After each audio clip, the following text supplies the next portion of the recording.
video, and community coalition. Please wear a mask. Please social distance, and please be safe because Rona is out here. He's out here, and if you don't know, I just gotta give David his 2 seconds. Let's go ahead. Part of this show. So y'all know what it is. Community coalition. So we back. Another week, another topic. We good. K Wilson, David 2K. And if you're watching this on YouTube, of course, we got another special guest. I get excited, yo. I really every time. Every time, but also because these real conversations need to happen. So absolutely, and it's important. I'm gonna go ahead and let you introduce yourself because I'm horrible at it. That's fine. I just hope my audio don't mess up the way my internet is set up. But hello, I'm LaQuida Chancey. I'm the founder and director of Smalltimore Homes. We are an affordable housing nonprofit, and we build micro shelters and tiny homes for people experiencing homelessness in communities that are redlined and disenfranchised. So that's awesome. That is, but what Quita didn't tell you is that this program is amazing. And it really is. I'm telling you, like, it's like it never ceases to amaze me. Every time we're in conversation, somebody else is talking about it. I'm always hearing more and more dope stuff. I'm like, damn, they doing that? Always like that. Like, it's like every time I hear it, it's like Smalltimore Homes is like, this is always the program. I'm like, the stuff that seems so impossible, so difficult, you're making it work. Like it shouldn't be this hard, you know? Right. I mean, but the thing is, how do you get stuff done? Right? Yeah. You start doing it. How do you learn? You try. Right. I don't know all the answers, and I've never built a house that a family could live in from the ground up.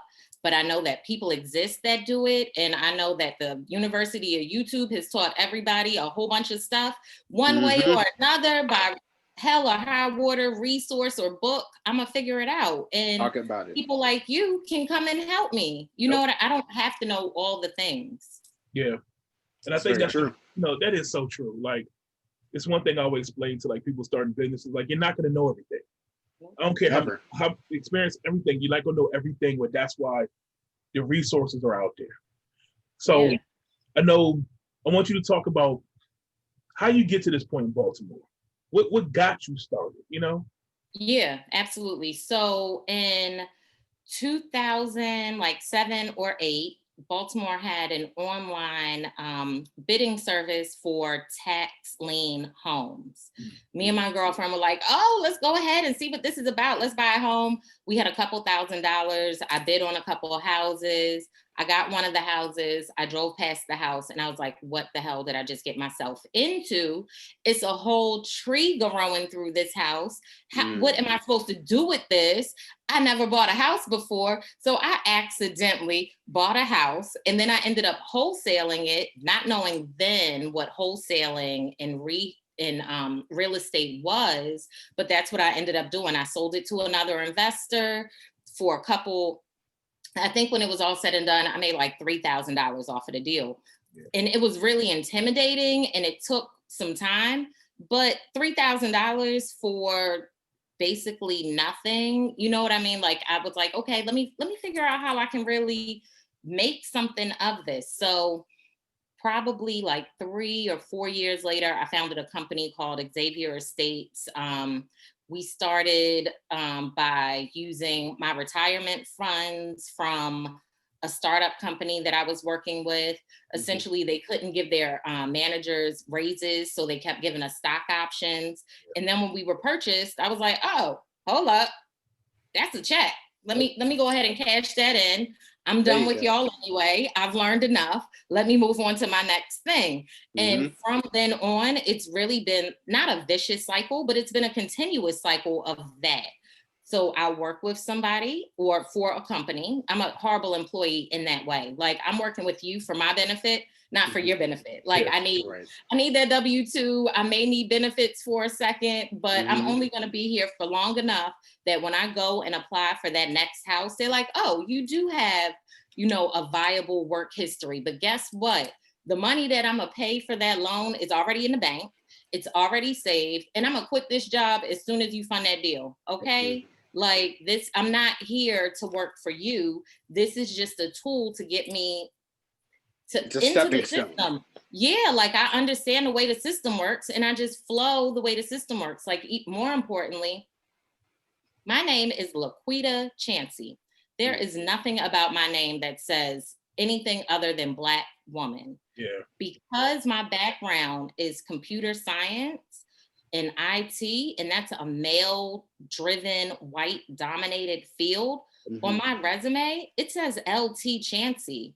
Like, you don't know if I'm a woman, you don't know if I'm a man, you don't know if I'm Black. You almost assume I'm an Army person or some sort of lieutenant. And you ask for Mr. Chancey. And I'm like, this is she. How may I help you? By then, you already love my resume. If you saw that I went to Spelman, you didn't turn it over because I was a Black woman. You recognize that, or you don't even recognize what Spelman is. So again, it's all about playing these games. So when I found it, back to your question, Kenneth. So back to Xavier Estates, when I started that company, I was rehabbing homes, wanting to build first-time home buyers that look like me. But that's not what the culture wants. Like everybody wanted to know how much rent was, what's the, like no one was of the mindset of buying the way that I wanted them to buy. I'm like, it's you just do it. Like, I know it's 100 pages of paperwork, but it's something you got to do. Like, you can't be afraid to do this. People do this shit every day, B. Like, come on. Ownership. Yeah, like that's the quickest way to generational wealth and bridging that gap and understand. We can't be afraid of money or wealth or any of that. And money is just a tool. Like it comes, it goes, it's free flowing in and out of hands. And if we understood that, we would value money in a different way and it would have a different impact on our communities. Yeah. Absolutely. Yeah. So you've been doing this for a minute. So so as I know we talked previously before we started the podcast too. Baltimore. And I gotta bring that up because I know Baltimore is a special place for you. What does it mean to you? Right. So I moved to Baltimore when I was in elementary school. My baby sister was just being born. And it was really impactful to me. It was really impactful because I was moving from Newark, New Jersey. And before that, we lived in Brooklyn. Like my mother's from New York and my father's from Jersey. So I lived, back and forth between the two while my parents were getting their lives together and figuring stuff out. But Baltimore was so different. There was so much more green space where I was being introduced to. And not that stuff wasn't in Jersey. It's just, it wasn't in my community. So I wasn't used to it. The schools were different. The people were different. It was just very different for me. So even still, like as I grew up and started to learn the history about Baltimore, I kept hearing people talk about redlining. And for some reason, I kept thinking it was like a train line, like the purple line, the green line, the blue line. It didn't resonate until like my formative years after college, that redlining really clicked and how it continues to disenfranchise whole communities without any effort. Like the banks were in on it, the federal government was in on it. This was over damn near 100 years ago, and these communities still look like war zones. And my thing is, in Baltimore, we have 16,000 documented city-owned, vacant, blighted properties. That's just what the city owns. The ones that other speculative developers own, or people who haven't paid their taxes in 10, 20, 30 years, whatever. There's 40,000 of those properties. 40,000. Like there are 4,000 people who sleep on the street every night that are homeless. When you compare these statistics, why the hell does Baltimore have anyone who's homeless if we have all these resources? But it's because they're dilapidated. So the idea of it all is combining partners that are already doing the work. Second Chance already deconstructs vacant and abandoned buildings. They salvage the materials. other companies are already using salvage materials to rebuild houses. All I have to do is connect with those guys, bring my volunteers, and let's create some micro shelters for tiny homes for people experiencing homelessness. And instead of it being a $300,000 investment for one property because the shit had a tree growing through it, you know, it's a deconstructed property. And we've created jobs for the people that are deconstructing it. The people who are building are learning a skill, whether they're getting paid or not. I've been doing this with volunteers for 2 years, and they are learning how to build. So it's the proof of concept of workforce development, even though I'm not testing them. And like, you learn by doing. And it's really just that simple. So the combination of all of these things, targeting a bunch of urban gardens, that's really big in Baltimore.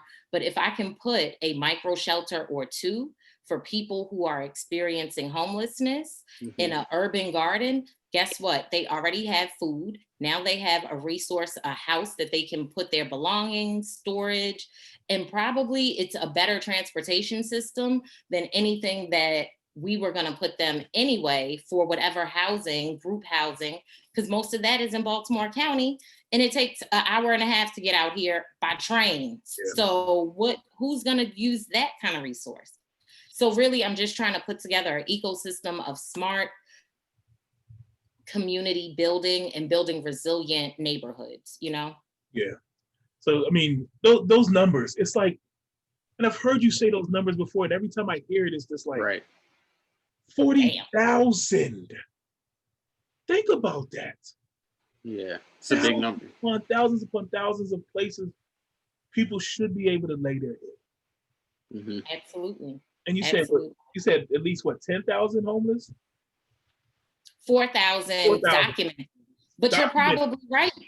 That's documented, because you have to think about, what about the people who are couch surfing? They're living with their auntie. College students that don't really have room and board, but they're sleeping with their homie. You know what I mean? Like all these different little tiny populations that they have a roof, right? But they're homeless. They don't have an address. That's not theirs. Somebody can be like, yo, it's time for you to go. And there's nothing they can do about it. Yeah. I tell you one thing, I used to work with young men in the juvenile justice system. We used to like group homes and stuff. And the biggest thing coming out of Baltimore City for minors, young men, were a lot of them were homeless. They in the streets, and when I say in the streets, they were literally in the streets, bouncing from vacant homes, trying to sell drugs, stuff like that. So they would always get picked up with like trespassing charges, things like that. Homes. But and we didn't understand at the time. We're like, these kids, why are these kids getting picked up in the street? Like, but this is why. They're homeless. They are homeless. And that's what I try to tell people. Like, they're like, these squeegee boys are so annoying, this, that, and the other, da, da, da, da, da. And I'm like, have you even talked to these boys? Like, I talked to them, like, how old are you? Why aren't you in school? Why are you doing this? What are you doing with this money? How much money do you make every day? And why is that enough? Like, it's really just enough to get a meal or two, and maybe something for a sibling. Like, it is no money, $30, and you've been out here all day and you miss school. Like, this is not worth it. How can I help them? You know what I mean? Like, that's the next workforce development piece. But yes, so much poverty in Baltimore. Like, it is sickening. And then again, back to the redlining, predatory lending, and then the organizations, your Johns Hopkins, your Weinbergs, your Amazons, your Under Armours. Like, y'all need to cough up the bread, because you are the ones that have been keeping the money, especially the Hopkins and the Weinbergs. I'm sure that you benefited from those redlining, disenfranchising, specifically displacing Black families for years and years and years, that you all benefited from it.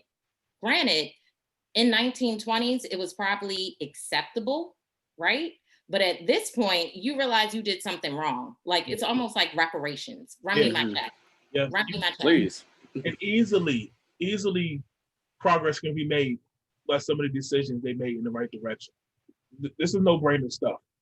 Right. One thing I want you to go a little bit more into redlining for people that may not quite know what that is. Let people know exactly what is redlining. What are we talking about here? Like, what exactly is it?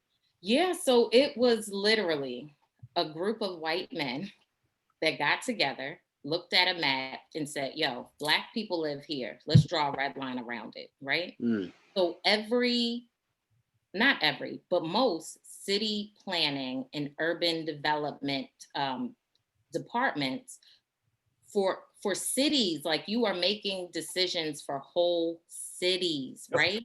So at this time, those men decided these areas are unfit for bank living and or bank lending, I'm sorry, and resources. So another thing to imagine is that at that time, about 10% or 10 to 15% of the population was KKK members, Yeah. right? Mm. Okay. That's So scary. all of these decisions are being made by white men who blatantly hate Black people, right? Don't are not for it, white power, all that good stuff, whatever the fuck. So red line communities are circled in red. We're not lending to them. We're not giving any resources to them. And at one point, they had mistakenly did some other what are they called? Some other immigrants and minorities. So the Irish families, German families, all these other families began to be blue or yellow, and then green was white. So it was almost like it started with green and red, and then they were like, oh, no, no, no, wait, we're only trying to mess up the Black families. Like the other families are okay. Oh, okay, well, let's make them blue and we'll make them yellow, but the Black ones are going to stay red. And so from that day, what they started doing was urban planning. So if there is a whole Black community right there, you know what? We don't care that there's a whole Black community of 10,000 families in this urban planning, but we're still going to put a highway here. That happened in Baltimore, displaced 10,000 Black families, and they didn't even finish the highway.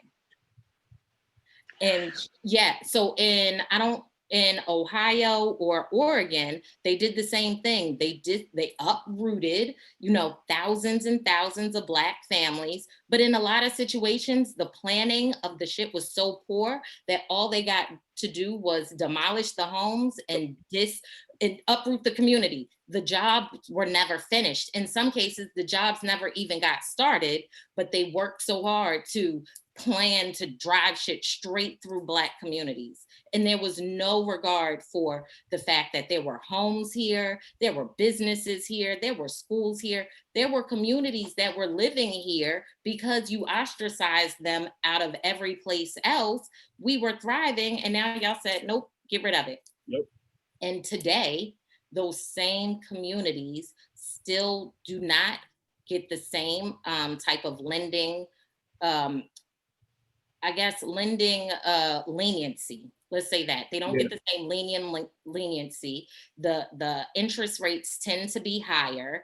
The mortgage values tend to be lower. So everything about that is like, what the hell are we getting out of this? And that is now why I understand why so many people were like, I don't want to own, I want to rent, because what's the point? Yeah. Right. Because if they come and uproot everything, okay, at least I didn't own this. So now I'm not I'm not losing everything, but I'm losing everything, but you're gonna move anyway. Also, too, what's the point if there's no value in it? Right. So it's like, if I have no value, what's the point of owning this right here? And I'm glad you explained it the way you did, because I don't think people know how deep it goes. Also, one thing I found with Redline is that people think it's an old thing. Still happens today. Till this very day, these things still happen. I remember I was working in DC. I don't know if people know much about the DC plan. DC went to the sprawl over the last like 10, 15 years. Yeah. Used to be a chocolate city. Now it's more of a latte, but go ahead. Oh yeah, we probably espresso at this point. But this was by design. I was actually working in the city. I watched them. Hey, we got to target this area here, this area here, because we got to revitalize the city. Yeah. And they took back from the Black communities that were deeply rooted. They wanted the property. Yeah. What they do, they came up with this whole plan to displace people. Yeah. And the window dressing was, we're going to put them in better communities. And they took people that had been generations in these houses. generations in these neighborhoods, but they wanted the property back because they were high value. They had saw them as high value properties. Yes. Downtown, near the White House, right on the strip. And they, we can't have that black community there for too much longer because it's starting to look bad. But they didn't say it like that. So what they started literally, they lied to people. Yes. They took their houses, they tell them, oh, we're gonna put you in this house. And when I tell you, they were putting people in houses that I couldn't afford at the time. People that had been, think about people who had been 3 or 4, 5 generations. Some of them homeless. Some of them barely making it, just working barely enough. And they're putting people in $300,000, $400,000, $500,000 homes and telling these people, we're going to displace you, we're going to pay for your moving, and this is a good thing, and you're going to be able to afford this on your own in 2 years. Lies. Lying to people. Or I remember one community, they took the people and they bought them out. These people actually own their homes, generations in these neighborhoods, and they told them, oh, hey, we're going to buy you for $80,000. Or buy it out, we're going to renovate it, or when you come back, you can buy it back. And they begging, these people didn't know any better. They never seen a check for $80,000 before in their life. Right. Not realizing these properties now are worth hundreds of thousands. Right. So the whole goal was to get them out, jack it up, raise the price. These people were never going to be able to afford to get back in. Never. It was never for their benefit. They didn't know. So they was taking the check. Right. To the point where they were even fighting the community advocacy groups that were coming in telling them like, no, this is bad. Don't do it. Right. Right. When you offer somebody a check for $80,000, this is the same thing they did post Katrina. Yes. Down there. Oh, snap. That's how people getting all the Katrina checks and stuff. Oh, we're gonna give you 80,000. We're gonna give you 90,000. People saw 90,000. You rich. They thought they were rich now. Right. We made it. We made it. And so people don't understand. Your properties are worth so much more than that.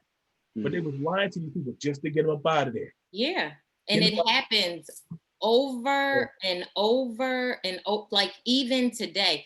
And back then they were just more blatant about it. Like they were like, we're targeting the Black community. And now they're like, oh, we're gentrifying. Like the language has just changed, but the same communities are being targeted. And that's what I have a problem with. Yeah, it's no secret. We watched, especially this area. I don't care. DC to Baltimore, moving up and down, they're going up and down the East Coast with it now too. They're transforming. These cities look nothing the way they used to. The people that were from this city, who generations in these cities, they don't even recognize the city anymore. Yeah, I'm telling you, certain places I go down, I'm like, what the like, what? They put what? And we're gone. Yeah, we are gone. Yes, they bumped us up out of there. And it's sad. Like it's heartbreaking. Like, and then like I said, the tactics, these sneaky little tactics.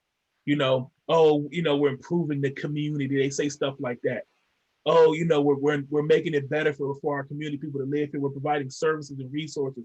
No, they're not. It's all window dressing. It's all BS. Yeah. It really is. And then the worst part about it is, to your point, is it makes the community members skeptical. So now they're like, wait, the investors are trying to get us over, but the advocators don't want us to take the money. Who do we trust? So now there's distrust in everything, even though there are organizations that are like, no, let's walk you through this. Let me show you how to maintain ownership of your home. Like in Baltimore, there are programs that we recognize gentrification is happening, but you can apply to get your taxes to stay stagnant. I think it's 5 to 10 years. Wow. That's a huge benefit for people who are, you know what I mean? So your taxes increase incrementally instead of that big jump, because now your neighbors went from $50,000 homes to $300,000 homes. And now you like, where am I getting this money from? Yep. But Baltimore, there are organizations that have been seeing this, because think about it like this. Think about how much prime real estate is on the water, right? Yep. But on the water used to be where it always flooded. Yep. So that used to be where all the minorities lived forever, because it would flood first. But now all you see on water is high rises. So chances are that some sort of urban planning got those people out of there. Yep. And it's just the way of the American history, unfortunately. Yeah. No, they do that. I'm telling you, the planning, people don't understand how deep this planning goes. I've seen it firsthand. They use things like TANF funding They use things like city planning. Like I watched it where like we want to build some stuff down here. Well, you know what? Let's use the Black community because let's put some housing. Let's put some Section 8 housing. Let's put some housing down there. Why? Because that comes with resources. Yeah. And they use us to build the city up. I watched them do that with Waldorf from Charles County. Yes. They wanted to build the city up. So what they do? They gave the county the TANF contract, meaning that people are going to move down here. Right. That comes with all this affordable housing. That comes with resources. But that was on the front end. On the back end, they made it seem like, oh, we're building up the community. It wasn't about us. They wanted the money to build the roads, to build the infrastructure, to build up the rest of the part of the city where we didn't live. Right. So they're just setting everybody up to fail. Everybody up, and then they didn't realize it was a 15-year exchange. So yeah, that's what I was about to ask actually about that. They're thinking about this long term. But long term in the sense that they probably started thinking about the shit 20 or 30 years ago. That's what I'm thinking about. I took a planning, Baltimore has a Baltimore Planning Academy sponsored by the Baltimore City Department. We learn that all the decisions are made before we even find out. Yep. And when we find out, it's more or less of an information session, not a feedback session of what we want. So you've already decided what you're about to do in my community. And I've been living here and paying taxes for 12 years. And you're just going to use eminent domain to get me the fuck up out of here without even having a conversation.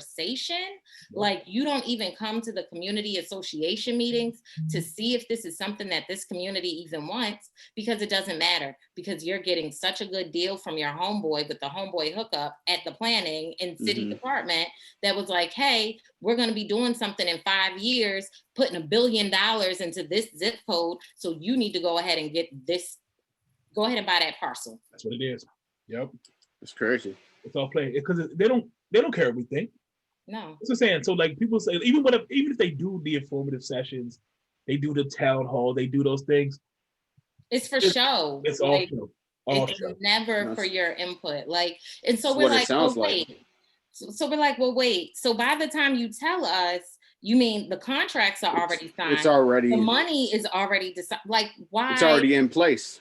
Everything is it's like they're just waiting for the contractors to be available. If the contractors were available right now during this information session, we would know that they were breaking ground at this very moment. At the very moment. Right. A lot of times it's either they're waiting for either annual budgets to clear. So it's some type of exchange on that level already. Yeah, exactly. Yeah. Or you gotta wait to put out the solicitations or something like that. The RFP to make it seem like everybody can apply. Them RFPs, everything is earmarked. Yes. I think it's earmarked. The RFP, all types of business. I used to do it myself back in business. Like, you have to put it out because legally you have to, right? But you make that phone call, hey, I'm putting out something, but really this is for you. It's you, homie. Yeah, so go ahead and apply, you know what I'm saying? But I'm giving you the heads up, the head start on it. So we really write this. Those happen all the time. And I get that, and that's cool. But at the same time, you can't ignore that we've been ostracized for years and years and years. So if you aren't intentional about including minorities in your development, it's going to continue to mess up our lives, and people need to be responsible about that. Yeah. So why haven't there been any laws put in place to prevent this stuff? Because, David, the laws were never made for us. Did you hear me? That's very true. Who made these laws, bro? That's very true. So these laws still exist today, which means the system still exists today. And so what is happening now, because of this whole social climate injustice thing, is we're having our next little civil rights situation. So I'm hoping that from it, that a lot of people do start to actually look at their equity and their diversity and their inclusion. It's crazy to me that your president was able to stop equity and diversity training because white people had to imagine not being a majority anymore. Because that's really all it was. Imagine being a second-class citizen like everybody else because everything doesn't benefit you anymore. And that's what I was saying, even about the election. Like the forefathers right? They never wanted women to vote, and Black people were never supposed to be whole persons to vote. So everything that they imagined that was going to keep them in office and in place is slowly being detangled, and they never imagined this. Like Mexicans, Chinese, all these immigrants are voting. Are you kidding me? It's not just white men making the decision. If it continued to be what they thought it was going to be, Trump will be our president again. But things have been changing, and that women can vote, women can buy houses as of 1970. Are you kidding me? Before 1970, unless you were married, like, and you had to get permission from your husband, your brother, 1970, bro. Are you kidding me? That was only 40. That was yesterday. Yeah, literally. Things. Think about that. And I'm glad we're having this conversation, y'all, because so many people they're not aware of these things. We think it's common knowledge, but it's really not. Think about it. The systems, everything in this country, all the systems were not designed for us. People go back. This is why when you start really going into American history, it pisses me off, because all that founding fathers stuff, all that patriotism stuff, this was a group of white men who were powerful white men, and were the regions they were in the States. That's why they had some say-so, because they were rich for the most part. Yeah. They came together. They got tired of England. They did, but not because they wanted their own country, but because they were tired of people telling them what to do. They came together and formed their own union so that they can hold their own together. It wasn't about unity and Black people. We were slaves. We were supposed to be that forever. We're never supposed to be here in this situation. Absolutely. It was designed, everything. If you go back and read those documents, it was designed for them to hold the power, to keep the power in place, for the system, like, to build that way. It was built for them to hold everything down. You know, that's what this is about. So, like, But the thing that pisses me off is that, like, I'll have conversations with other people, and they're like, but don't you think that most other, organizations, or not even organizations, but civilizations are the same way? I'm like, no, these white men were excluding their white woman counterparts from the rip. They were already saying you are not equal. Like, I don't see that in a lot of African culture or African tribes. Like, it was a community the entire time. So I don't believe that had things not happen the way that they happened, that it would be that way. Like, that's some seriously demonic shit to me. You know what I mean? Like, honestly, it's predatory. Like, everything about it, I just don't rock with. And maybe it's because I'm a Black woman and I should have never been counted in. And I recognize that from the jump. Yeah, never counted in. And not only that, things repeatedly, the plotting and scheming, continually done to keep us from being counted in. So it wasn't just one act. It wasn't like one day they were like, damn, you know what, we fucked up. Like, my bad. No, this is how can we continue to keep us in power? What can we continue to do to keep them down? These are conscious, planned out thoughts that can continue to happen. Like, strategic and rational. Yeah. And this is planned, this is generational. So the next generation that comes along, they're taught how to do this. The next generation that comes along, they're taught to continue this. Hey, you got to keep this going for us. Y'all got to keep this going for us. Keep them down. This is for us. Right. You got to keep your foot on their neck, because if you let it up, then they're going to be able to look at you eye to eye. And then what are we going to do? Yep. And that's what's been happening. This is why we have to continue this. This is why these conversations have to continue to happen, because if people aren't educated about what's happening with redlining, what's happening with city planning and things like this, you keep them in the dark, it will continue to happen. That's why we need people to start hearing, like, oh, wait, what the? No, we ain't going for this no more. You're not going to be able to do it. Got to start exposing this stuff. And the more people learn, we got to put the press back on them, because that's the only way this stuff is going to change. We can't just continue to lay down and just continue to take it. Like, this stuff is significant, y'all. It's significant. And I know I'm speaking to y'all, but I'm really speaking to the people watching and listening to this. We have to continue to stay on top of them. It's the only way this continues to keep going, Hearing this now, like when I was growing up, like in like where I used to grow up, like when they would put like certain new things in the neighborhood, like randomly, I would think, oh, hey, they just put this here. Let's go there. Oh. And it's like, it never registered that, oh, we're trying to get you out of here. Like, it's over for y'all. Oh, then like, they got the new Starbucks. I didn't like that. Like this conversation right now, it makes me want to go back to the Bay and burn a bunch of stuff down.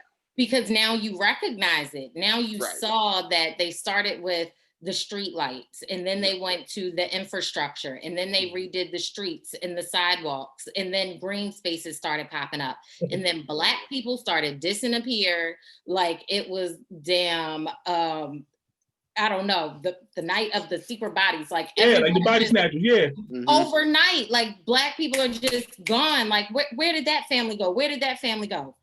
It's intentional, and it's frustrating. But in response to COVID relief, I'm gonna just start building micro shelters for people who are experiencing homelessness without getting permission from the city, because it needs to be done. So keep it going. I want you to talk about, because I love these micro shelters. I do. If you're watching this on YouTube, the pictures in the back, this is one of the dopest things I've seen in a long time. Yeah. Please tell everybody about these micro shelters. Right. So I started a nonprofit, Smalltimore Homes, in 2018. I built the tiny home that you see in my little background. Over here is the queen size loft. This couch pulls out to a full-size bed, and then there is a loft up here, which is also a full-size bed. But yeah, so it's a 20-foot tiny home. It's super cute. I love her. I built her thinking that I would be able to give away tiny homes to people experiencing homelessness. Quickly realized it was a horrible business model. My pockets are not that deep, and I would not have the impact I wanted. So I scaled back this 20-foot model to something that was that can be moved by someone manually. So it was scaled back to a 5x7 shelter on wheels. I wanted to give those away to people experiencing homelessness, just so that they had some place to, one, keep their belongings. That's one of the huge things that happens when people are, at a bus stop or sleeping somewhere. The police come and they're like, you got to get your stuff and go. And if you don't move fast enough, they'll throw away whatever you can't pick up at that very moment. But if you can throw all your worldly belongings in this little shelter that you can push, then let's go. All right, fine. We're out of here. I'm gonna just push my little self and go to someplace else, because really you're not solving homelessness. You're just displacing people. And so this makes it easier for them to get around and keep their ID. You can't imagine how hard it is to get ID when you don't literally have an address. So how do you get an ID? And if they throw away your belongings and it included a birth certificate or social security card, then where do you go? So that was the idea behind the micro shelters. But now, 2 years later, into building with volunteers and talking about the initiative, COVID happened. And it's like, well, a bunch of shelters are being closed or shut down or underfunded. You can't socially distance. All these different issues that were not perceived as issues before are now recognized. Furthermore, we never had enough shelters to house all the homeless people. So that was also BS. But I'm going to just skip to COVID. Back to today. So what we're gonna do is build bigger shelters, 8x8, on a vacant lot, which is owned by somebody that owes hundreds of thousands of dollars on the lot, which is a issue that often happens to Baltimore properties. So for me, it's almost like the perfect situation, because this is what I want to address: vacancy and abandoned lots. So this lot, luckily, had already been turned into an urban farm. It already had 4 tents there. I happened to be driving by and I was like, hey, I would love to work with y'all. During COVID, I transitioned to these hand washing stations so that my volunteers could still be engaged and we could socially distance. And now that I've figured out how to temperature check folks before they even get onto the grounds, make sure that they're wearing their mask the whole time. And, socially distance, we're building outside. We're no longer building indoors. We have 3 to 5 acres at our disposal. And essentially, we're going to build these 8x8 shelters in this urban garden that doesn't necessarily belong to us, but folks have been gardening here and tents have been here. And I'm just replacing the tents. Like, if people can live in tents, why can't they live in something with a legit roof, a legit door, and you know what I mean? Like, yep. I get it that we don't want slumlords to start doing stuff like this. But when we're thinking about people who are experiencing homelessness and the alternative is sleeping on the street or outside, I think we need to have a little bit more compassion and leniency about the rules. Absolutely. Yeah. And, so I love it. I love that idea. And compassion. I think that's a word, like, we don't think about this enough, I don't think, if you think about a person that's on the street, and oftentimes we pass one, and we've all done it, like, don't look, pull up your car. You don't see it. Like, we don't know what that person's gone through, man. And a lot of times people always say people are homeless because they want to be. Like, there's a lot going on out here, and as all these things we just talked about, pick a reason. It's bound to damn happen. Yeah. Right. Like, they say the average American is 1 or 2 paychecks away from that anyway. Absolutely. A $400 emergency. Think about it. $400 emergency is let your tires blow out in your car. You know what I'm saying? Like, let your alternator go bad. Like, right. Let you get behind on your bill real quick. So, like, this is a real human issue. You know what I'm saying? Like, this goes to the root of being a human being. And housing, a shelter, is one of the basic needs. Like, housing is health. If you don't have a house, your health is probably jacked. Like, yeah. I mean, absolutely. How can it not be? Think about the elements right now. It's cold as shit outside right now, bruh. Mm-hmm. And we talk about tents. Come on, what is a tent going to do compared to a legitimate shelter? Nothing. And one thing I want you to talk about, like, to build one, what does it cost? So these shelters are just $2,000, and really it's because of volunteers. Like, I can't do it alone. Yeah. Volunteers show up and they help me cut the wood. They help me hold the sticks. They help me hammer. They help me put the roof on. Without volunteers and that free labor, we wouldn't be able to do this.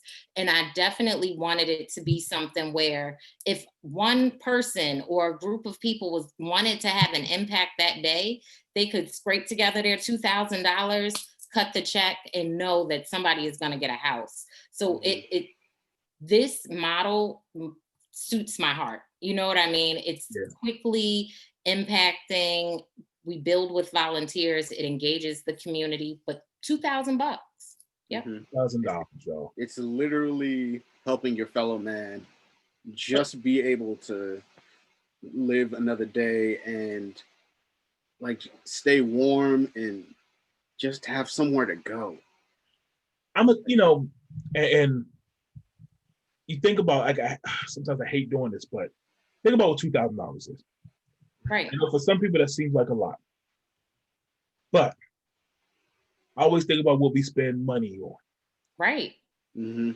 We can take a trip for a weekend, go somewhere and blow up some money real quick. $1,000 gone. Right, because if you're staying in the hotel 2 nights, right there, that's probably $300, $400 a night. That's almost $1,000 right there. If it's Friday, Saturday, and Sunday, you definitely spent the G. Like, I look at everybody running around trying to buy a PS5 right now. Oh my God, I don't even want to talk about it. We got this whole conversation about Birkin bags and all this materialistic stuff. Right. Your iPhone. You have to get every single new iPhone, because that's a G right there. You really don't.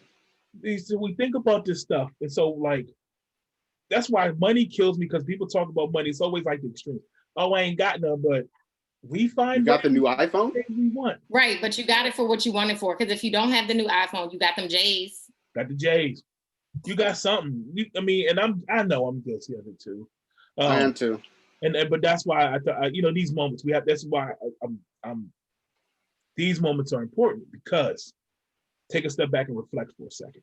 Right. I think if we look at this and say, you know what, damn, $2,000 for someone's life, because that's how I look at it. That's literally what and that's is. what it is, Kenneth, because imagine the snow. Do you know how many people die in the snow every year? Like in Baltimore, there's so many fires because people are seeking shelter in vacant and abandoned homes. Yeah. Because they're trying to go somewhere. Like I said, I think about those kids. Like these kids was out there, we talking about 14, 13, 14, 15 years old. Yes. And families is gone. They are running the streets and they was crawling up in vacant houses because they just trying to find somewhere to lay their head that night. Yeah. You know, and then we talk about the health factor. If you on the street, you're not bathing every day. You're not carrying your hygiene. You're not taking care of your body. You're eating whatever you can from wherever you get it. So you probably technically speaking, after 7 years of living on the street, most people are can be declared mentally insane. And that's another it drives you crazy. Yeah. Every day you're struggling for survival, wondering where you're gonna. It's too much for any human, you know. Yeah. Right. And we do have some control over this, y'all. Yeah. We can come together and pull together. You know, like that's to me what we got to get to. You know, think about this, something as small as a microshed. And I'm going to say it's small because we don't think of it as being astronomical. Don't think of it as being unobtainable. Like this is something that we can do. And I know we've all been talking and we got things in place where we're putting money together and do various activities and stuff. Right. Try to make this happen because it's let's get creative. We have to. We cannot keep doing what we've been doing. Yeah. We literally have to do things that are outside of the box to fix this problem because it is like a freaking onion. It is so multi-layered that any 1, 2, or 3 things is never going to be enough. We need to keep intentionally addressing these issues because without that intentionality, the system is going to continue to do what it's been doing. Yep. Right. And it's been succeeding. Yeah. And also too, because you're having why, and I know the answer, but I want you to say this. Okay. Why can't you just build some of these homes where you need to? Why? Okay, because we're right back to the whole redlining thing. I want to build in communities that have been redlined. In West Baltimore, it looks like a war zone. And I want our communities to look pristine and prestigious. However, the banks are still redlined. I still cannot get money lent to me to buy and repair those homes without some sort of huge investment to begin with. And the way the market is set up, I'll be upside down by the time I finish the house because it had a whole tree growing through it. I had to remove the tree. That messes up the foundation. That messes up the infrastructure. Now I got to replace all of that stuff. Do you know how much it costs to cut down a tree and then have the tree removed? Yeah, I know because I just don't. Yeah. Tree. But imagine one being in your house and having it removed. That was the tree that was outside where it belonged. Do you know what I mean? So now we have to do all these creative things, but focusing on West Baltimore, where they have continuously been disinvested, and putting resources of beautiful tiny homes and urban gardens and community Wi-Fi and, all these different wraparound services and things that people need to thrive, improving the transportation system, improving the school system. All these different things are needed from taxes from homeowners because of home ownership. And now we have to bring the homeowners back to pay the taxes, to make the money, to build the resources. So it's a continuous cycle, but we have to get into it. It's like double dutch. Let me just go ahead, jump in and put this tiny home. All right. Y'all still turning. Let me put this other tiny home and let me continue to build a village of supportive ideas. It could be an LGBT community. It could be foster kids. It could be moms. veterans, whomever, but it creates that nucleus and that ecosystem that you need so that you can continue to thrive and get those wraparound resources that you need so that you have the tools to continue to succeed. Yep. And as it happens, as it's going, let's bring more people in. Right. So I'm gonna ask another question I already know the answer to. How much help is the city provided in you doing these? I'm trying to paint a picture here. I gotta paint a picture. You better be watching the video.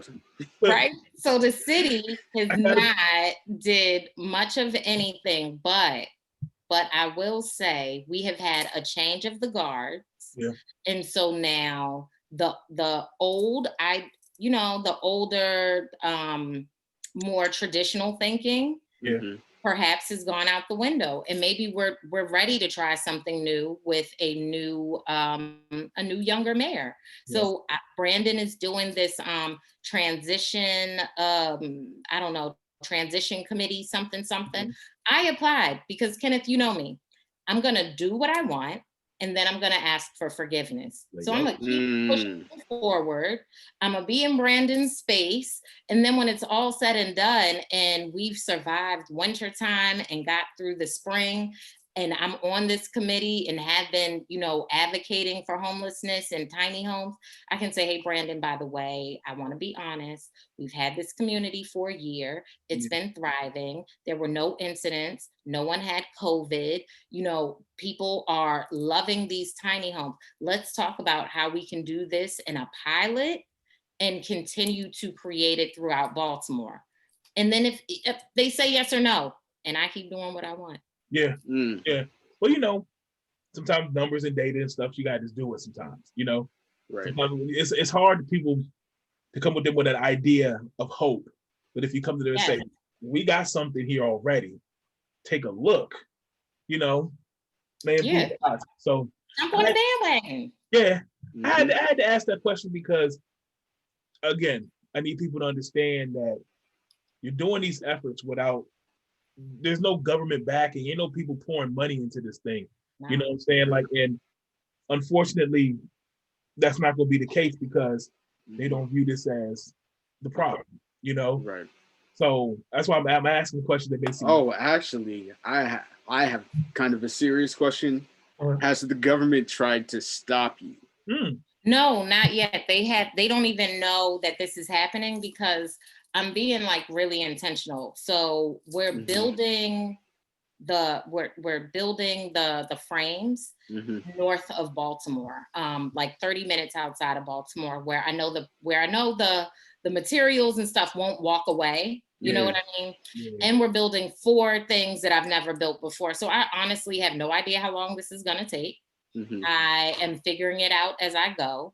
And I'm calling on people, though, that have built houses, that do know how to use tools, that have, trained people, but they don't know anything. And I don't want them to know anything. As a matter of fact, an Army, a naval base and an Army have reached out hey, we want to help, but we can only help at ungodly hours. And the past 2 Veterans Day, I've had the Army come out and work with me, and I know that they get shit done. So once those frames are finished, we're going to transport them to the location, and I'm going to call in those Army and Navy people, and I'm almost positive we can have the homes built in a few days because they're going to execute just in their tactical manner. Right. And I just want it to be no houses one day and a whole bunch of houses the next day. And then there's no stopped work order. You can inspect it. I want it to be built to specification as close as possible. I want this to be a thing. I'm not doing shoddy work just to say that I did this. You know what I mean? I want it to be a thing. Yep. LaQuida going hard, y'all. That's what I'm talking about. I feel it. Listen, you got to, they don't understand the vision, and this is popping in California, Oregon, Arizona, and those climates are different. So I understand they can make it work, but put some damn insulation in it. Come on, figure it out. People live on the East Coast, so people can live in tiny homes and micro shelters on the East Coast. Yeah, I don't see why not. I just, we go back. Come on, y'all. Come on, y'all. We got to come together. We got to do this. This is something that, like, the solution is right here. You know, at least if not, at least it's a huge step. Yeah, you know it's a piece. Yeah, give us somewhere to be. Damn it. You brought up something else too that I know we've talked about before too. Community Wi-Fi, because I know that's been a project of yours as well too. And I talk about this all the time because it's crazy. Again, something else we don't think about. What have you been doing there with community Wi-Fi? Right. So back in March, when COVID first hit, we found that like 60% of the Baltimore City students, didn't have access to Wi-Fi or hadn't logged into school, like for the rest of that is a huge issue when Baltimore already has like a 50% graduation rate, bro. Like that is not okay. So my background is computer science. And I'm like, yo, Wi-Fi is easy. All these hotspots that restaurants and stuff have, like, why can't we figure out how kids can have Wi-Fi from home? So as a Bunting Fellow, Baltimore has a ton of accelerators and incubators and cohorts and blah, blah, blah. And I recognize that that's where the money is. And that's how I get in the rooms to talk to the people who are making the decisions. And so not that I need their permission, but I kind of want them to know what I'm doing so that when it does get back to the right person, they're getting the right story. I want you to tell my story, not what you heard from somebody else. So with the community Wi-Fi, one of my Bunting Fellow cohort members is a school coordinator. Okay. Another Bunting Fellow has a cyber communications company. Okay. So we were talking about how do we make this something that is accessible to these city kids as well as our communities. So they've already started in Baltimore City schools. And one of the schools is an elevation school or elevate school. And now they're working on collectively how we can walk from West Baltimore to South Baltimore with a clear Wi-Fi path. Yeah. As well as I'm like, yo, we need this in all of our tiny home communities so that we can start pulling in resources. Because as far as I'm concerned, now we can have smart cities, we can have tele-cities, you can bring in your telehealth, you can start tying in all these things that are resources that are missing. And now that we're so virtual, now it's accessible. So I'm working with Rowdy Orbit to put community Wi-Fi in this particular urban garden that we're putting these micro shelters, but I want it to be everywhere. Like if I can continue to connect with urban gardens in these communities, I'm going to keep doing that so that I can build the Wi-Fi about the city. Because Kenneth, like, you know, without being in that digital divide, you will continue to be left behind. And Baltimore's already left behind. I can't keep watching this stuff happen. Yeah, think about that. I mean, again, the numbers. 60% Baltimore City students. Think about it. Come on, think about that. So now we're in this space and we don't know how long we'll be in this space in terms of like remote learning and things like that. Right. Since March, still struggling. Like, talk about falling behind. Not even talking about if you don't have it, do you even have access to like a laptop? Do you even have the knowledge, especially families, to use it? To understand what it is. Like this is a huge problem. And no one's talking about this. Everybody's talking about the actual physicality of like, oh, we're home, we're doing this. No, there's a bunch of kids out here who can't even get to that point, y'all. Bro, and they don't understand because again, it's a place of privilege. They don't have to think about it. Yeah. You can't even get to this point. They still haven't been able to log on to even catch up. Right. And the resources are right there. Right. Come on. Yeah. That's the thing. I don't understand how people can't huddle up. Why has that not been a huddle? Like, yo, why can't we should be able to make this happen? It's ridiculous. It's ridiculous. Like the beauty of the Rowdy Orbit model is that they are training kids and adults so that they can now maintain the Wi-Fi and make sure that the network keeps working. And when Miss Estelle needs help, they can go and help Miss Estelle and not have to call a Comcast or somebody. Like it's a community of people relying on each other because we're really all we need. It's just the access to the resources that have been stolen from us. Exactly. Right. And then now we're teaching these kids how to self-sustain. We're also teaching them skill sets. You know, this is something that you can do. You can grow up, you know. This is going to be here. Like being able to work networks, operate, you know, then work with hardware to software. Like and it's our future. So it's putting them in a position to be right there as things are happening. Yeah, absolutely. So this is, again, you talk about that onion. Yep. So many layers, right? It's so many layers. And so when I first started Smalltimore Homes, and I'm applying to all these big incubators and accelerators, they're like, this idea is way too big. Like, what are you trying to do? Where do you want to start? And it's like, I can do all of this because I don't actually have to do all of it. And I need you to understand that organizations already exist. All I need to do is pull them in. I'm just providing housing, people. Right. Yeah. Like, don't complicate it. That's the thing. I think people complicate it. And they probably complicate it because they don't really want to do it either. No. They don't want to understand it. They don't want to understand. When I look at, like, to put, like you said, these restaurants, houses, things like that, to put up a Wi-Fi network, it ain't that hard, you know? It ain't. It ain't. Like, we got to do better as people. That's why, again, I go back to human, you know? And we're talking about the kids at this point. Like, if these kids can't get educated, what is our future? What are we doing? What is the point? Yeah. What are we doing? That's the easiest way to continue to repeating the cycles. Right. Yeah. You know, and then so I think about 60% of the kids. If they're not doing school, what the hell are they doing right now? What are they doing? So you know what they are doing because they're kids. They just try up to no good, or appearing to be doing up to no good. So even if they're sitting around shooting the shit, talking too loud, they're gonna appear to be doing what they shouldn't be doing because they should be in school anyway. Yep. And give a young person an idle mind. Like I can't fault that kid for something that our society should have been taking care of. You know, this is on us. So now we have these kids falling into these traps. That's on us, y'all. Then we look at the kids like they don't know what they don't know. Right. And then if we don't set them up, they're going to fall behind when it's time for them. They're supposed to ante up and they're supposed to know at this point. Honey, you should mention kids, Kenneth.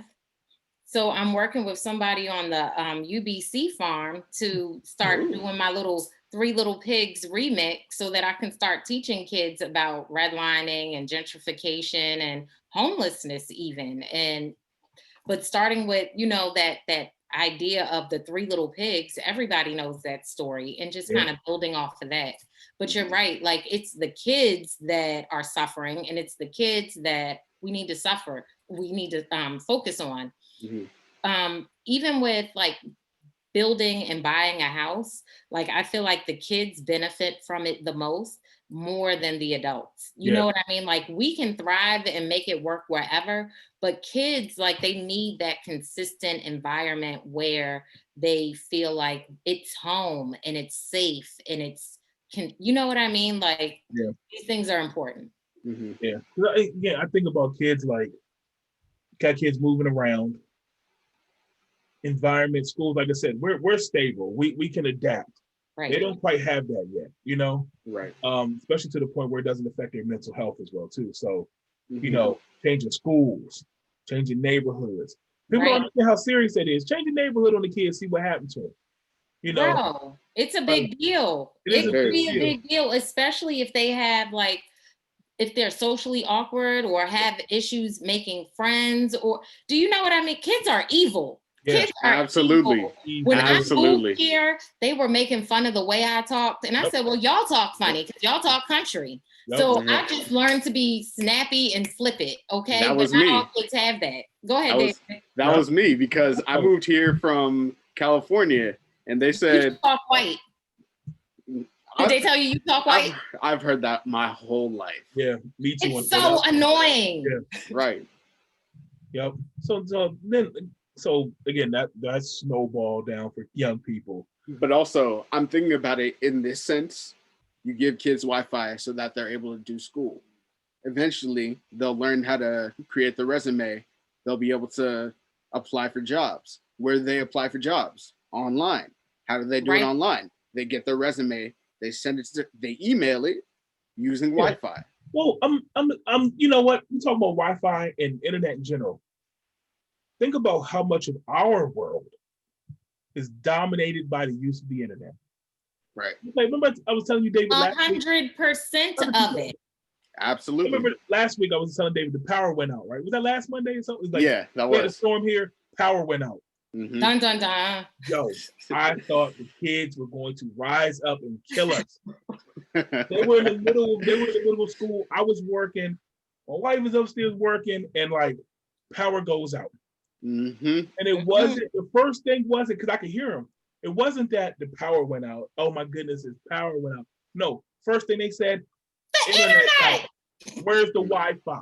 Mm-hmm. No lights on in the house, and they still on their phone like the Wi-Fi isn't working. Yeah, right. So I'm like, oh snap! Like then I got to think about like, we can't work, they can't work, they're not gonna be entertained. Like everything starts going with that, like Wi-Fi connection, signal, stuff like that. The things we can't do. Mm-hmm. It has become almost a basic need. It has. You can't do business. It is not a luxury. It is a basic need. Yep. I was telling David too, to the point where my internet, the cable bill, my Fios bill is the most expensive utility in the house now. Mm-hmm. Absolutely. You know, like heating, all that. No, Fios is busting my head. Yes. Like, because I had to get, especially with everybody being home, the high-speed internet, you're paying for this now. It is not, oh, I want to do this. No, I have no choice. Right. And I got to pay whatever they saying. Like, I ain't got no choice. So I'm getting robbed. I know I'm getting robbed, but I ain't got no choice because here we are. That's another thing. Yeah, go ahead. So I think about that, like, so now think about, we live in this world, we're depending on it. So now we have a whole group of people who've never been able to touch it before. No access. Right. None. Like, what the entire fuck? That part, Kenneth, in my words, yes. Yeah. That part, absolutely. Like, what the entire fuck? How are kids supposed to survive and thrive? And then Baltimore City homes are built horribly. They have lead infestation. Yeah. Like, human bodies should not have metal in them. So many kids have lead poisoning. Like, how do you learn when you have metal and you like, again, it's layers and onions and layers. They can't drink the water in the schools because it has lead. They don't have AC or heating. How do you concentrate in any extreme weather? Like, if it's not 70 degrees outside, what the hell are you doing? All you're thinking about is how uncomfortable you are. Yeah. Right. And I can tell you, I remember my years of being a teacher, that was then it was the needs, Mm-hmm. Like, we knew if a kid came in and his needs weren't met, he's not going to focus on learning. No. They're not going to be able to sit down and focus on this math problem. No. And he's thinking about, I'm hungry. Right. And he's thinking about stuff going on at home. Yep. Streets, like, cause don't make no mistake about it, that does affect. Like, when they're thinking about all this other stuff and you want them to come in and sit up on this math problem that already in their mind, they're like, I'm not going to use this because I got focus on this right here. Right. Good luck, y'all. Right. They're like thinking about adult problems, and it's unfortunate. Like, kids, and they shouldn't have to. Right. Kids should not have to think about where their next meal is coming from. But again, although we have a responsibility to fix it, the system needs to be intentional about including us in how to fix it going forward. Well, that's the thing. We have to, because that's where the resources are. Right. And if it's not, We can have this conversation. Yeah, we know what time it is. We having this conversation. Right. Until we get access to the things that are going to make this happen and drive this along. Yeah. Spinning wheels. Yeah. I'm excited to see if these businesses do really start their equity, diversity, and inclusion, and then someone to hold them accountable to whatever it is that they say. You know what I mean? Because it's one thing to be like, yes, Black Lives Matter. Yeah, fucking right. Like everybody's saying it. How are you proving to your employees that Black Lives Matter? What are you doing to improve the livelihood of whether it's helping people to enroll their kids in college, you're giving them better benefits for their retirement, you're showing them how to buy homes. I don't know what it is or what it is that your employees need, but that needs to happen. And then people need to be held accountable to whatever it is that they say that they're going to do. Yeah. We don't hold people accountable. They can just say any damn thing, especially with your president. Okay. Right. Just say any old damn thing. Don't deliver. Do you know what I'm saying? I'm not with it. Yeah. I'm not with it. Because especially since we're seeing all this stuff happen now, what are you doing to help your employees thrive? Yeah, and that was the one thing I was saying the whole time. People were saying this, and we saw the barrage of, and it was all PR moves. We saw the barrage of all these companies coming out saying Black Lives Matter, but it was just to make sure that they keep the consumer afloat and rocking with them, so that they seem like they identified. Okay, now they cool. We can spend our money with them. They seem to be cool, but what you do? Trash. Like there's companies like Ben and Jerry's. Yeah. Like, if you know what they're doing in the community, like they ride for the culture. Ben Like and Jerry's are hard.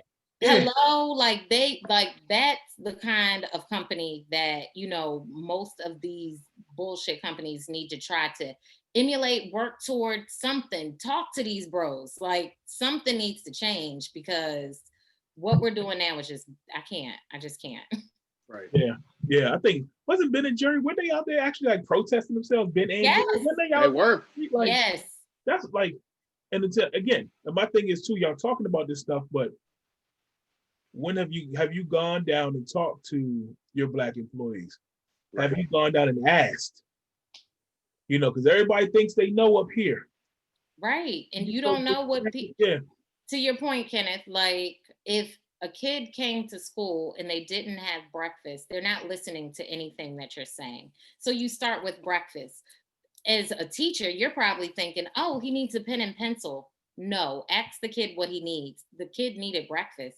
Fuck that pen and pencil, because he's not thinking about that until his stomach starts growling. You know what I mean? But as a teacher, from the outside looking in, you're coming from the school perspective. Let me give you a pen and paper and a book, but that's not where we need to meet these kids. Like it's back here at -10. Right. Basic needs. I tell you, when I was a teacher, I used to get in trouble for that stuff. It's a slippery slope. They tell you don't spend your money on the kids. Don't do that. Like we used to take that school breakfast, that school lunch, and whoever didn't eat it from another class, we would stash it. Right. We would hold on to it. We would bring our own snacks. Because kids need to eat. Yeah. We would bring stuff. We had clothes. Kids would come in because sometimes they ain't got clothes. Hey, my man needs some jeans. Let's go get him some jeans. Like, because we knew at the end of the day, he gonna wild out. Right. It's either gonna be the headache, or we try to make this connection too. But sometimes I just start class. Kids come in, I would already tell something was wrong. I would shut the door, put the blinds on. What's up? Don't worry about that on the board right now. Let's rap real quick. Right. What's on your mind? Yeah, like don't worry about that. We're gonna get to that later. What's up right now? Yeah. We're gonna have this session. You know? Right. And that's beautiful, Kenneth, because a lot of kids complain that they don't feel heard. That's the thing. And that's their frustration. They don't feel heard. They're constantly being told what to do. And that's the thing, because people don't hear them. Or when they try to, you can't talk down or judge these kids, because when they did something, like I used to have kids come and tell me, hey man, this is what I did, man. It was wrong, but you know, and I had the decision to make to say, you know, I could chastise them and say, no, you shouldn't have did that. You were wrong. Or I could say, you know what? Or you can ask why. I can ask why. I can get to the root of it. Or also I can say too, you know what? You're acknowledging. You know. You know that you did something wrong. So let's work on maybe the next time you're in this situation. Right. Let's move this around. Let's figure it out. Right. And sometimes that recognition doesn't even occur. They just like, this is survival. I don't care if it's right or wrong. And that's what it was sometimes. Sometimes, and also too, and these kids, they even if we may know on the outside, like might not have been, he probably could have did it a different way. But in that kid's mind, he thought it was survival. Right. So sometimes we have to acknowledge that and say, you know what? Okay, look, let me holler at you real quick. Let's just work. But sometimes kids had to cry. Yeah. Okay, many days I just had to just look, come here, man. And we talking about these kids that everybody thinks they thugs, they hard. These kids ain't doing nothing. Nah, man, they need love too. Right, but they're just human. They are just human. Like they have emotions. And that's another thing. Like Black men can't show their emotions. And that breaks my heart for little boys. Because it's like all they can do is fight. And everybody respects that. And that's not cool. It's not. And we know what's going to lead them to. And that snowballs into everything else too. People talk about drugs being the gateway. I'm gonna tell you right now, if you suppress your emotions, that turns into a lot of other things, especially a man.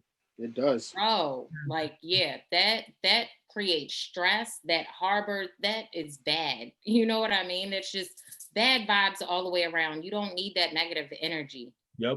And once you go down that violent path, it starts with little things, you know. That stuff gets bigger and bigger and bigger.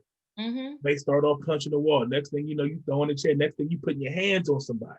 Right. And it escalates quickly. And because you get a response so quickly, you might go straight from 0 to 100 now. And that's because that escalation, fuck that escalation. We going straight to 100.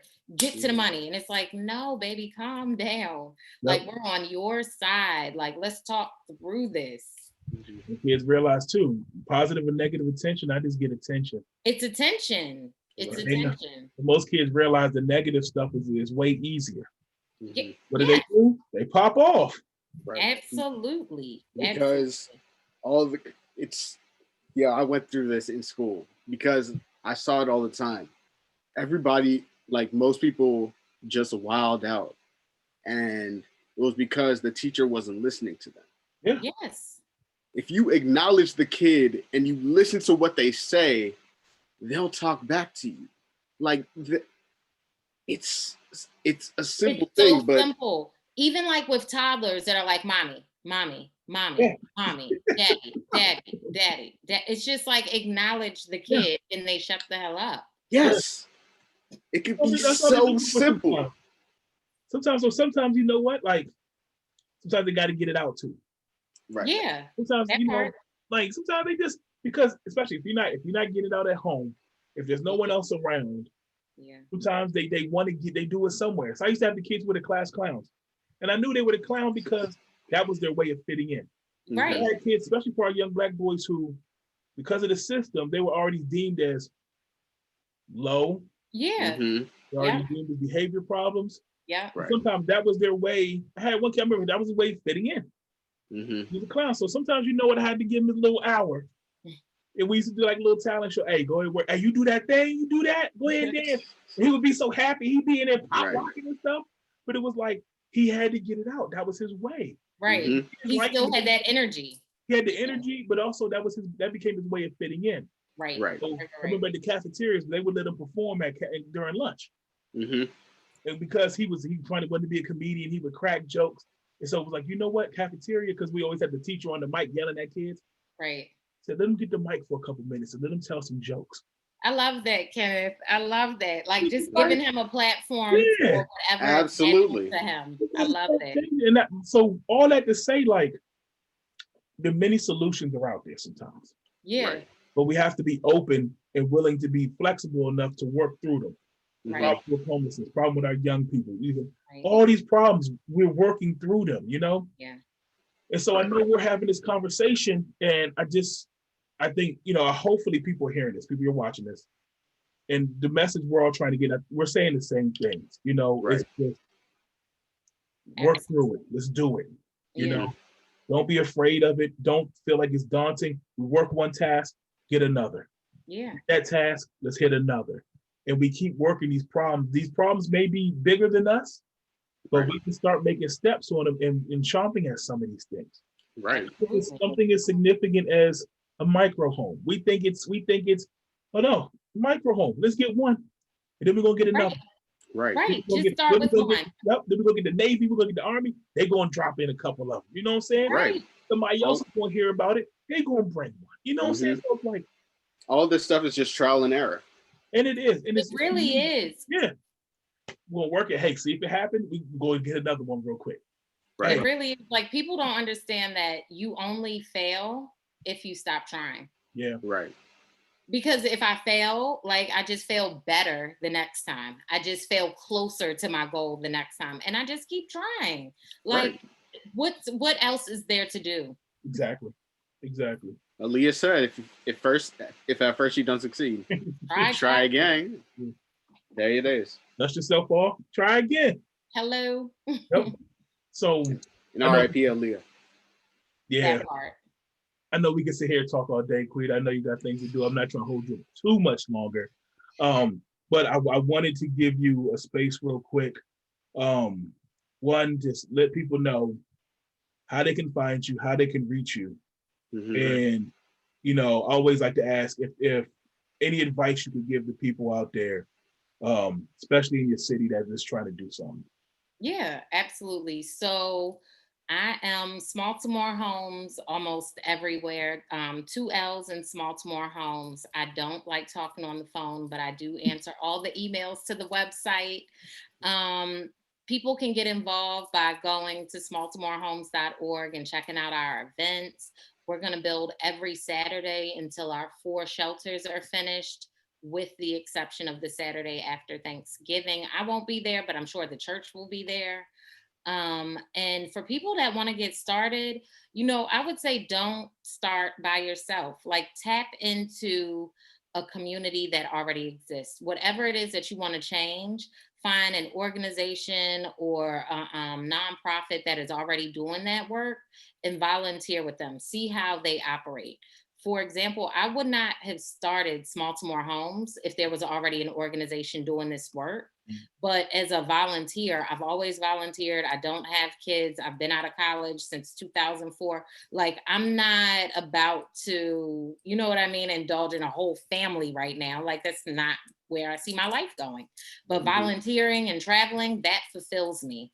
And volunteering with organizations made it super easy to start my organization, because I could just call on them like, hey, I've been volunteering with you for 3 years. Come out and, help a sister out. So people can come out and volunteer with me, or they can find other organizations that suit their passions. If they're in Baltimore and they can't find what they're looking for, find me on Instagram. Like, I'll connect you with whomever, wherever, however. I can, especially if you look like me. Not that I don't help people that don't look like me, but I'm for the culture, and I need that to be clear. Room for everybody Black. Right. Hello. Yep. Also, last question. What we doing for Thanksgiving? Bruh, I'm taking a tiny home to Savannah, bruh. Hey. And I'm gonna take one of them jerk turkeys you was talking about, apparently. Yeah. Need to find that. Tell you, matter of fact, let me see if I can put that on. Because once you have one, you're not gonna go back. I'm saying right now. I can only imagine, like, turkey is not even awesome, so I can only imagine like jerk turkey.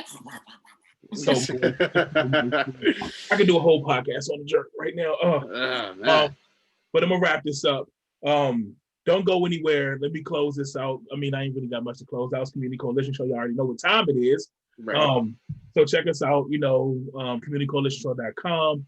Check us out on the YouTube channel. We're on all the streaming platforms. And we're on all of the social medias, Twitter, Instagram, Facebook. Holla at us. Yeah, and if talk to us, we talk back. Yeah, if you come correct though, I'm so glad that the political bots are starting to fade away now. They're going away because I'm sick of y'all. Yep. I tried last time. Right. All the calls. Yeah, but crawl back under your holes, please. I'm sick of y'all. Please. So on that note, don't go anywhere. Peace, y'all. See y'all.